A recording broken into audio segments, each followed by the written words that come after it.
welcome to Starseed Love. I am Tara, and this is going to be your monthly reading for January 2022.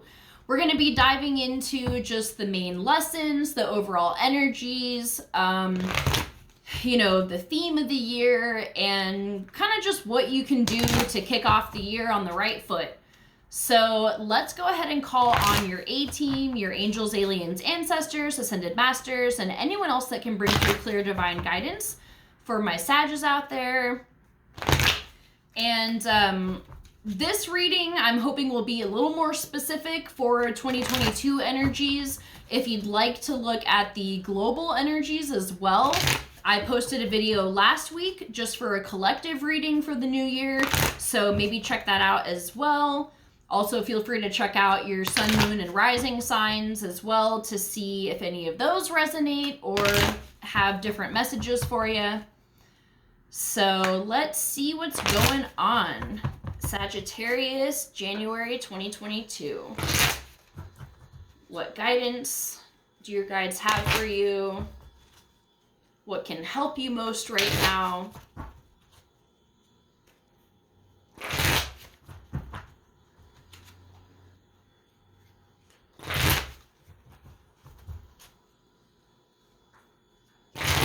All right, feels good.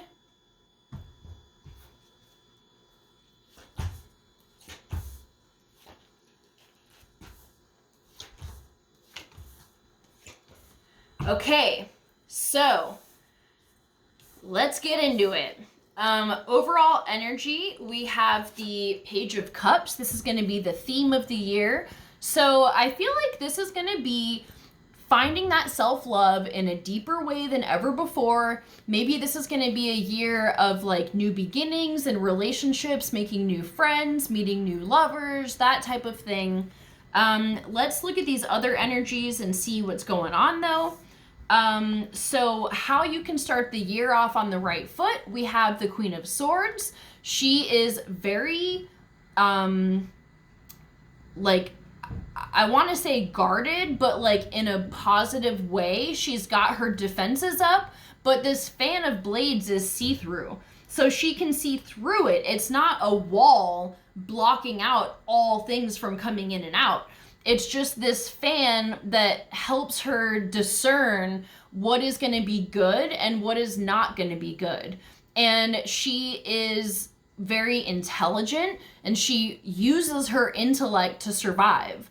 So, I feel like with starting this year off with that energy, just use your discernment. Don't take everything for what it looks like on the surface, and be open to different possibilities of situations and, their outcomes.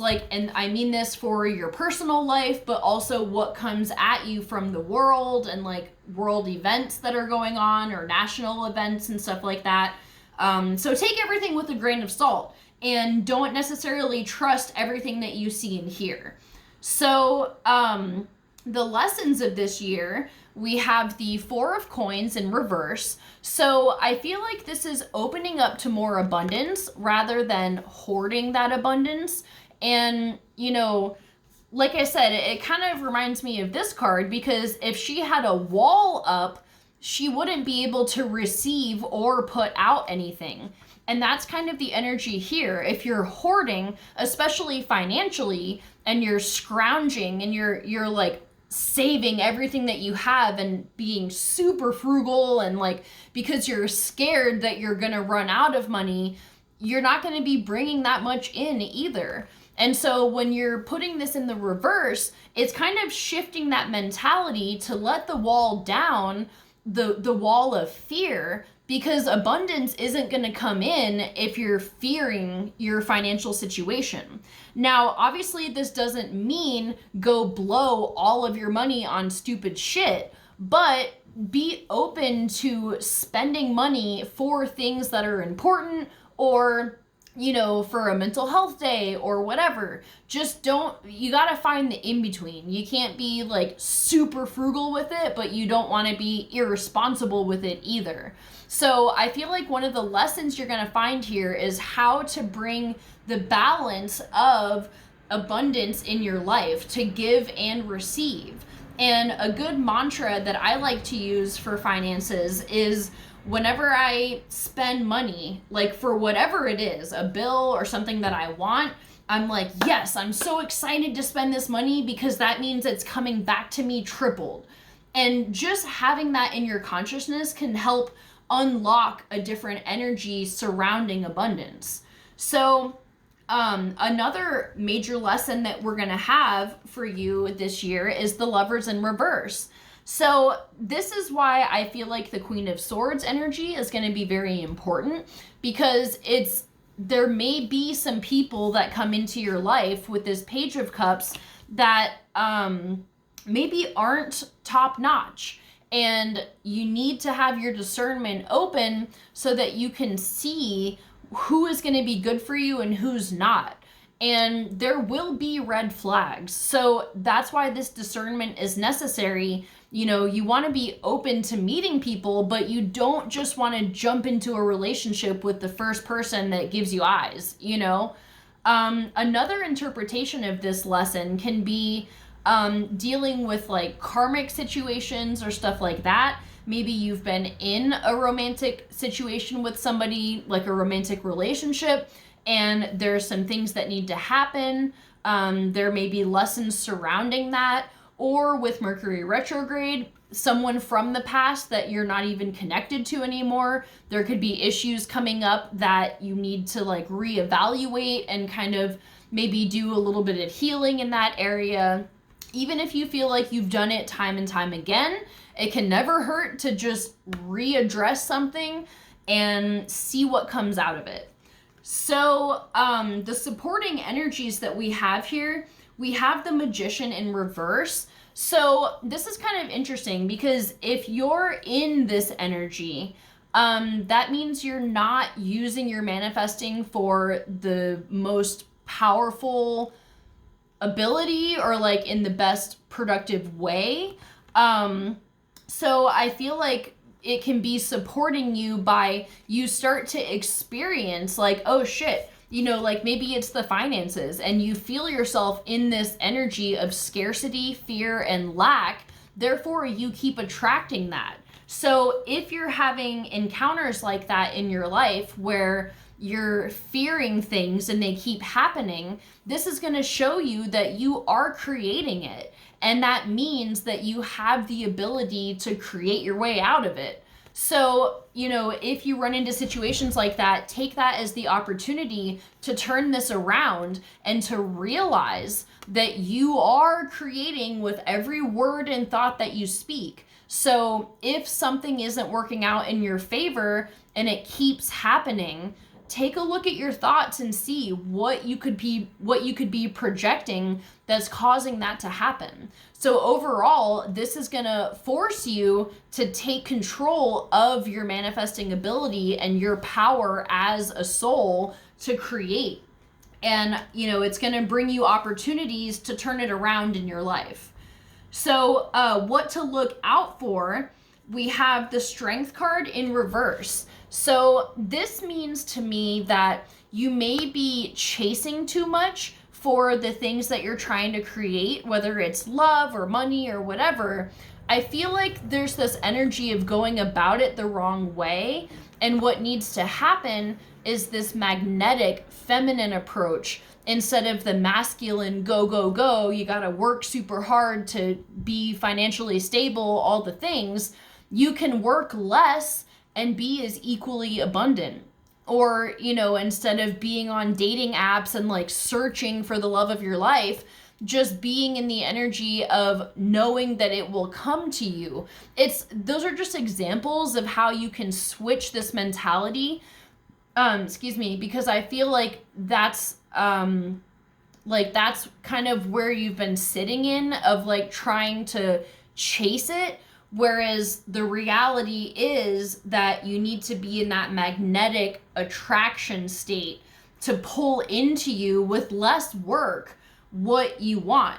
So let's go ahead and pull an oracle card here to get some more guidance. And all of these things, I feel like, you know, these are lessons that you will be learning this year.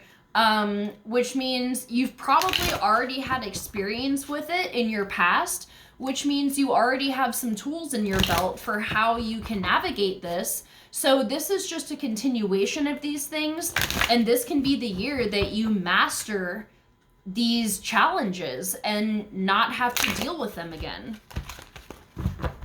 So let's see what messages these oracle cards have for you. What can help you in this situation right now?